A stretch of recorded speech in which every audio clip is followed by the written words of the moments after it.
بسم الله الرحمن الرحيم. الحمد لله رب العالمين، والصلاة والسلام على أشرف الأنبياء والمرسلين نبينا محمد وعلى آله وأصحابه ومن اهتدى بهديه إلى يوم الدين. أما بعد، أيها الأحبة، عوانك كلمة وحيهي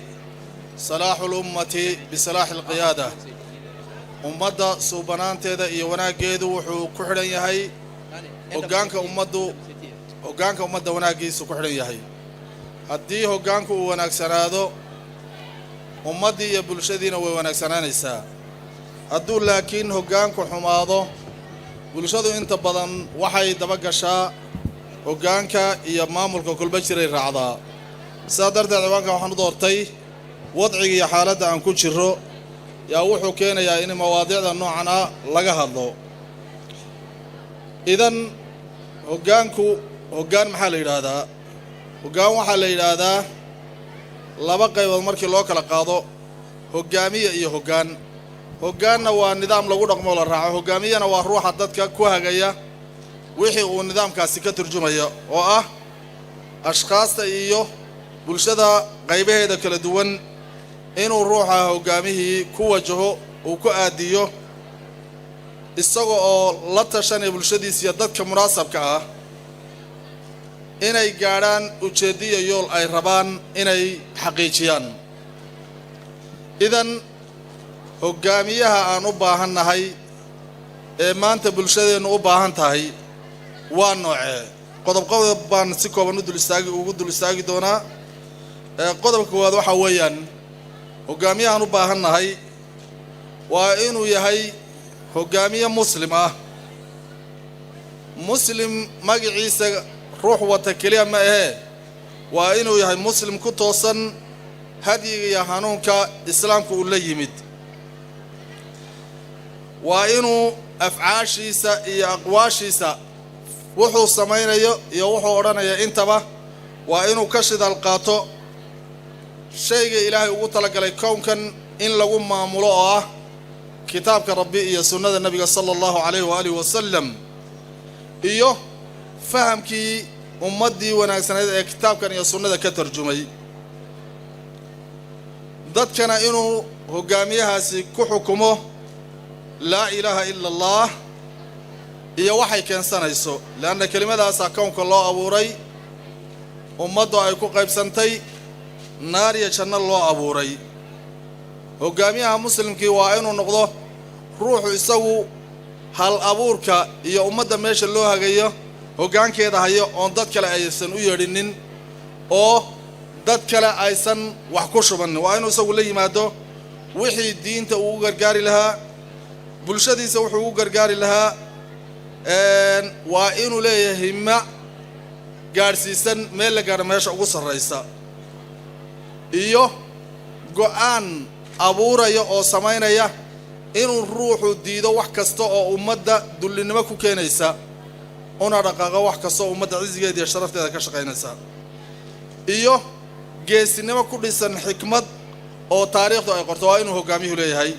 qodobka waad markaa hoggaamiyahan u baahannahay waa hoggaamiye noocaasa oo muslim oo sidaa diinta ugu toosan. qodobka labaad hoggaamiyahan u baahannahay waa inuu yahay hoggaamiye aqoon leh oo kala saari karaya bulshada maxaa u wanaagsan, maxaa ku xun, maxaa xaq ah, maxaan xaq ahayn kala saari karaya. sidaa darteed ilaahay subxaana wa tacaala markuu daawuud iyo sulaymaan ka warramaya wuxuu yidhi walaqad aataynaa daawuuda wa sulaymaana cilmaa wa qaaluu alxamdu lilaahi aladii fadalana calaa katiirin min cibaadi lmu'miniin. labadaa nebi ee isdhashay ee hoggaanka bulshada markaa gacanta ku haysay, ilaahay wuxuu sheegay inuu cilmi siiyey, aqoon uu siiyey. aqoonta ammaanta leh ee waxgalka ana ma kala maarmaanay, laakiin intaan ka hadlayno waa aqoon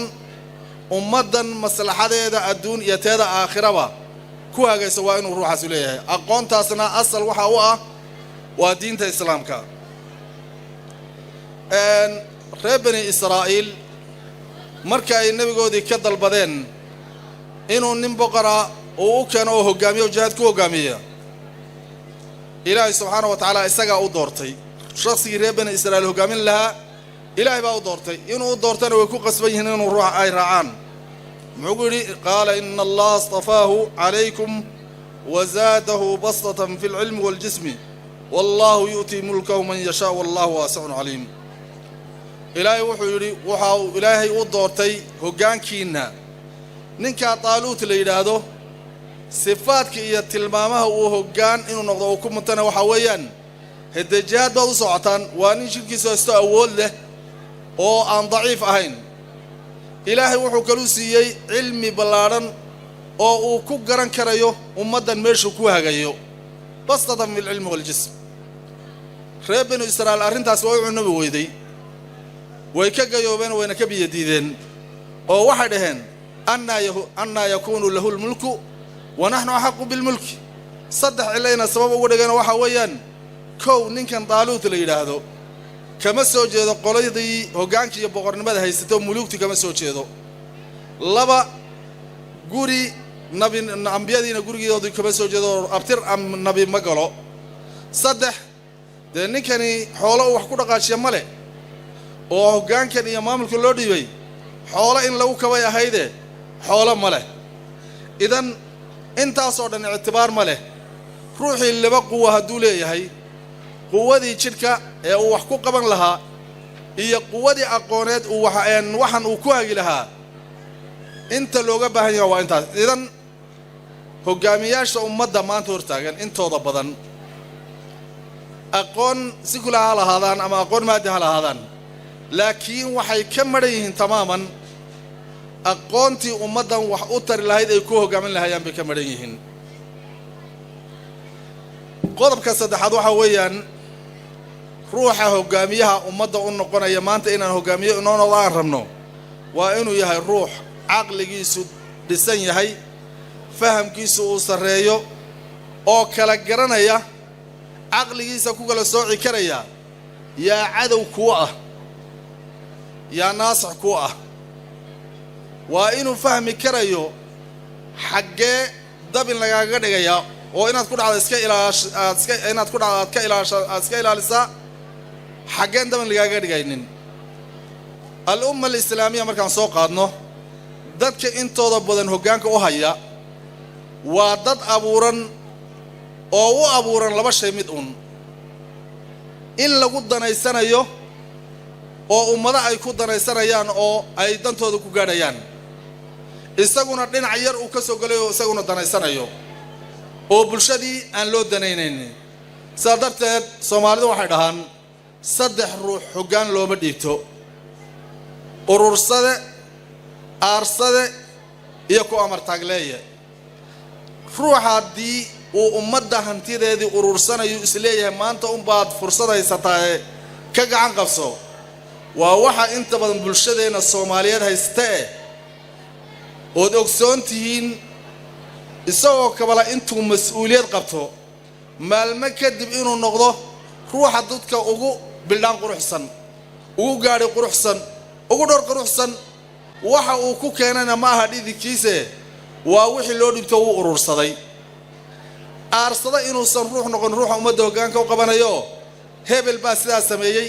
madaxweynihii iga horeeyay sidaas sameeyay dadkii la shaqeynayaan ka daba tagaya inuuna intiqaam iyo aarsi u san galin ruuxa hoggaanka loo dhimanayo iyo inuu san aan ku amar taagleeyo oo mas'uuliyadaas inuu san ummadii ku dhibin oo san ku amar taaglaynin maxaa yeelay ruux hadduu amartaaglayn la yimaado dee wuxuu ku amartaaglayn waa dadkii isaga raaciyadiisa ay hoos yaallay sidaa darteed laba musalax ama laba erey bixinoodoo hadda soomaalidu ay aad u isticmaasho waa laba ummadda halaagaya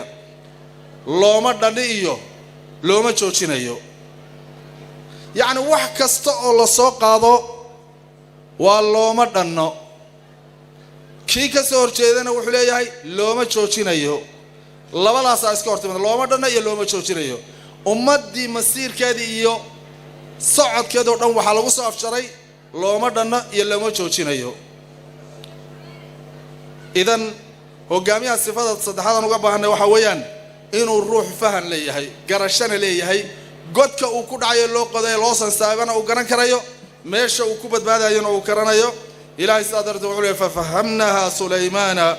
وكلا آتينا حكما وعلما. يعني مركي نبي الله سليمان يا نبي الله داود وأبيها قد يدي إذا نفشت فيه غنم القوم لقوضها الله إلهي وحوت المائين نبي الله سليمان فهسيي لكن لبضض إلهي وحوسيي أقون إيوه الحكمة ضرب كأفراد هجاميها وبهنا وإنه ليه هاي حنصر وإنه ليه هاي حنصر هنكسر وحويا هالدور روحه كم مشغوله ومدى مصالح هذه وحن أهين هجام ويان مقعبو وتا ومدى هرتاقي هاي هدوسا روح حنصر لهين انت بنوحه كم مشغوله وحيابا عاد وهوسية inuu bulshadii kala qaybiyo inuu hanti boob galo inuu dadka isku diro inuu ka shaqeeyo inuu cadow garab ka dhigto inuu ka shaqeeyo inuu cadowgu dadka u taso inuu yahay nin saaxiib ah wax badan culuw lima markaa ama hanka sare waa shay laga maarmo waxaana tusaale inoogu filan nabigeena sallallahu alayhi wa alihi wasallam waxa uu leeyahay isagoo ka hadlay diintan iyadoo walibana aad waqti dacfi loogu jiro oo jiro يا نبي وحولي هاي لا يبلغن هذا الأمر ما بلغ الليل والنهار دين تروحي قاريسان هبينك مال انتو ماشي قاريسان ولا تبرير يا هاي أود ملاتر ما جرتو أود قال ما جرتو هدنا النبي صلى الله عليه وآله وسلم وحو تصى يا صحابة ديسا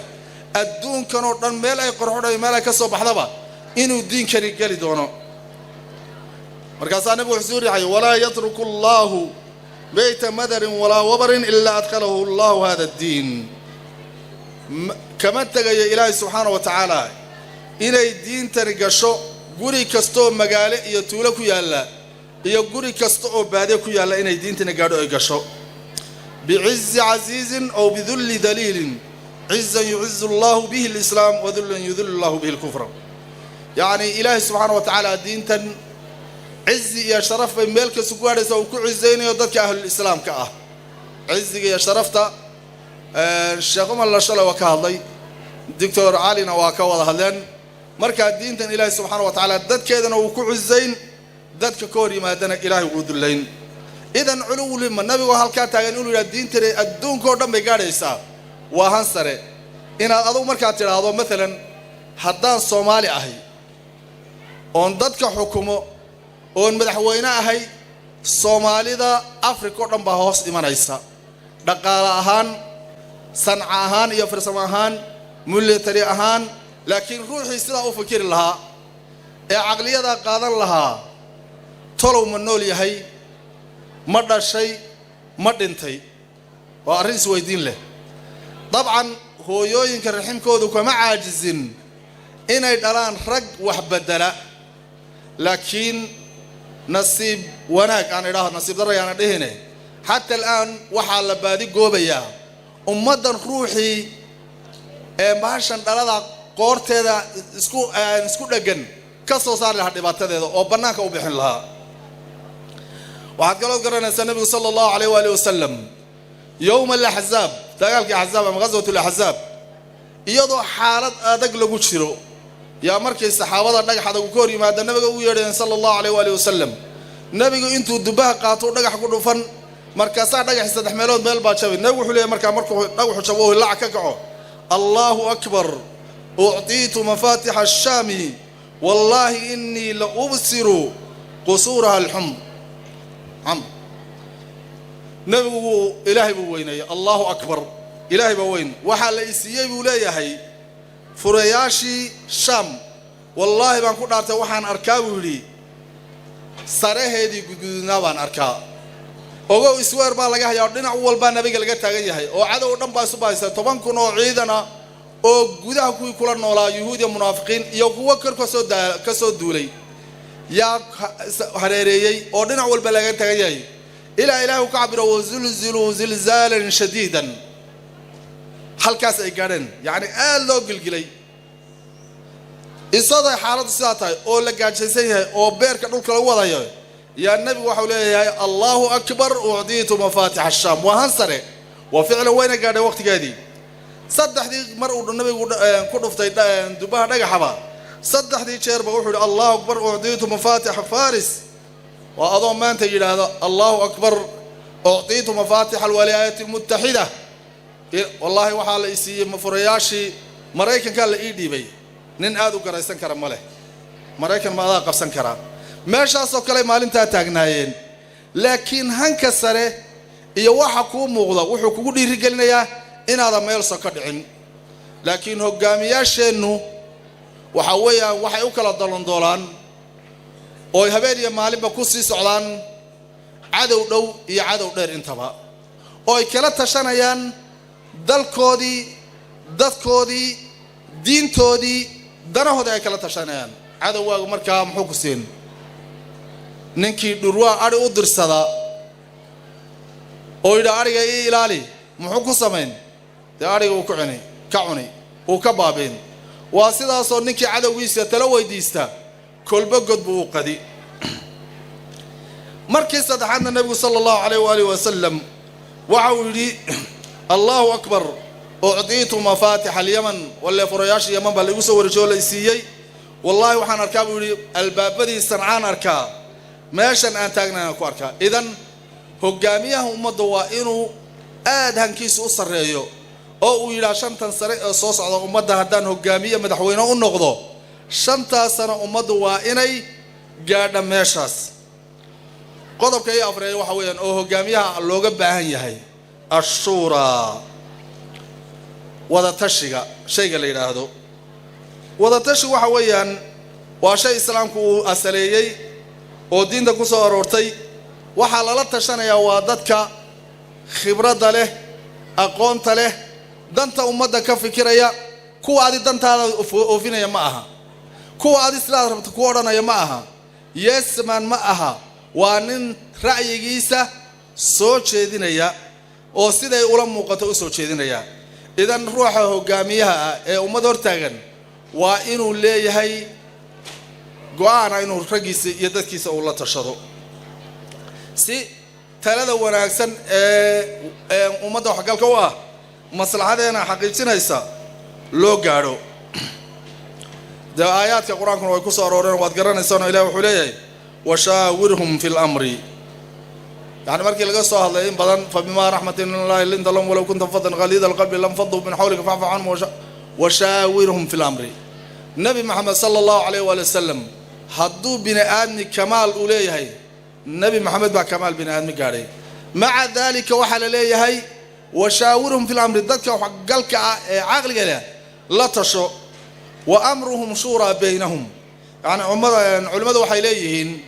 وأمرهم شورى بينهم مركي ليه هي يعني أرنتاس واحد على اللبواجب لحظة والذين استجابوا لربهم وأقاموا الصلاة وأمرهم شورى بينهم ومما رزقناهم ينفقون يعني صلاة يزكى بحيو يا وذا التشي لحظة ودعسات درت علماء وقاركوا عليين إلا وذا التشي هو واجب معايا لي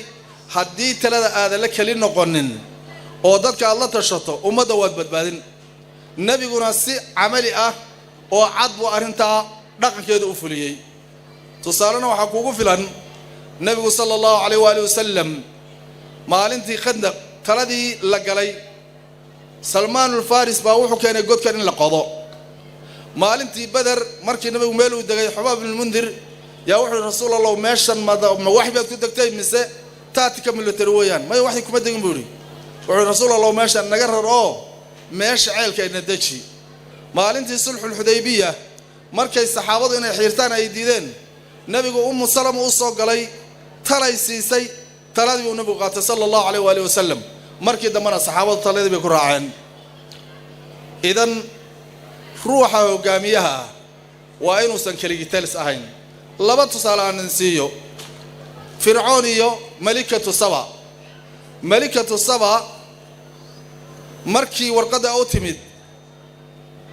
ذات كذي ولا تشتي قال يا أيها الملأ أفضل في أمر ما كنت قاطعا أمرا حتى تشهدون إلى تليتري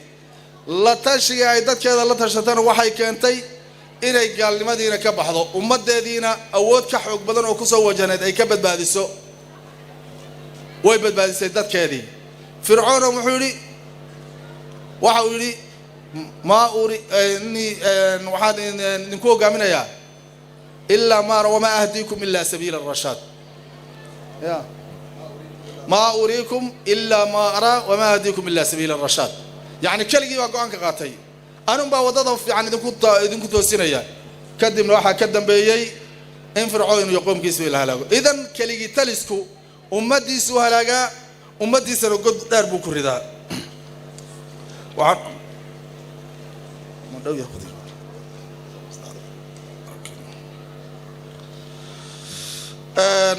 وده دو يقول يا رأي وقت يا رمالينا قضبك أفراد مشترك وحويا شعور المسؤولية روح نوجانك يا ومضى أطلنا يا وإنه عليك مسؤولية دو دريمي كرايو أو صنقن نين مرة إسكا ساحة مرة إسكا صوتوسا لين لو ساحة وها ساحنن نين حلق قادي إيد قاد روح عدو مرحل أمداد قادو وإنه دريم حلكاس عليك كيسا ما قرآن شدان كحن هاي قرآن شاحل درينتي أو أمد بدباديسي مسؤول كادو أمد حل كذا ودريم ويهلاك بوسرية كلكم راع وكلكم مسؤول عن رعيته يعني كل جن لجراتين أحد كسوال لجرة ننكسر وحي الله در الصدي ولا ويدين إلى مركز سليمان يقرأ ذكر محيل وحشر لسليمان جنوده من الجن والإنس أفرز مركا يمادين ماشي وادي فلما أتوا على وادي النمل قالت نملة يا أيها النمل ادخلوا مساكنكم لا يحطمنكم سليمان وجنوده وهم لا يشعرون مركا أركتي قرآن شداسي خطرت بالشدة دي كسو واجهن ما ينا إسكفر السنة وما ينا المحان قبن كراية قال أفكا فراتي وعيتري لا يحطمنكم سليمان وجنوده هاوش شاكتين سليمان يعينك يسكو واجهين عطرين انت قيل سيسكما فرسانين قاب كي أوبد بادي لها ينبا وشاكتين ادخلوا مساكنكم قرينك وعررا قرآن شداسي ما ينعهن وزير ما ينعهن مدحوين قرآن شد لكن كلية واحد درينتي خطرت بالشدة يسكو واجهن هدو مدحوينه إيا وزيركي إيا حلدبانكي حالة دي سؤال تاهي أنيقا إيا أنقا إيا إياga haday tahay ummadaas xaalad qadar ay ku jirtaa waadan reebina Israa'iil ay leeyihiin anna yakunu lahu al-mulku wa nahnu ahqqu bil mulki afartan sano inagoo soo gelana waxaan ku baabaasannahay anna yakunu lahu al-mulku wa nahnu ahqqu bil mulki warsidoo madaxweynaha reebel u noqonayaan anagaaba kaga haboonay wax kasta oo yimaada maxaan ku dhahdaa cudurka la abuuray ee runtii musiibada noqday si looga badbaadi doonaan garanay guri iyo masaajid xitaa waxaan ka yaabay reerihiis qabay inay barnaamijka isticmaalaan 4.5 inay isticmaalaan ma ka yaabay guriyaha dadkii ku wada noolaa ninkii iyo xaaskiisii caruurtiisii inay 4.5 isticmaalaan ka yaabay wax kasta oo noloshii Soomaaliyeed waxa la galiyay masaajidadii maraakiisdii hogaankii 4.5 musiibo ka weyn oo ummadda ku timid inay jirto uma malaynayo haddaan laga faraxlo oo marjada la iska qabanina waxay noqon 4.5 kan dadka ugu liita kan ugu xun in had ya jeer meesha wadan halaagu kurido qodobada ilaa 16 qodob ay qoray si aan waqtiga u sii qaadanin waxaan ku soo gabagabeynayaa oo leeyahay ruuxa hogaamiyihii waa inuu mabaadi'diisa uu ku sugnaado uusan gorgortan marraba mabdiisa ka galin hadduu ruuxu yahay labac go'aan aan lahayn oo maalinba ruux u yeedhanayo ummadiisuna noocaas un bay ahaayeen maalinba meel un bay god kaga dhacaysaa wajazaakum allahu khayran assalamu alaykum wa rahmatullahi wa barakatuh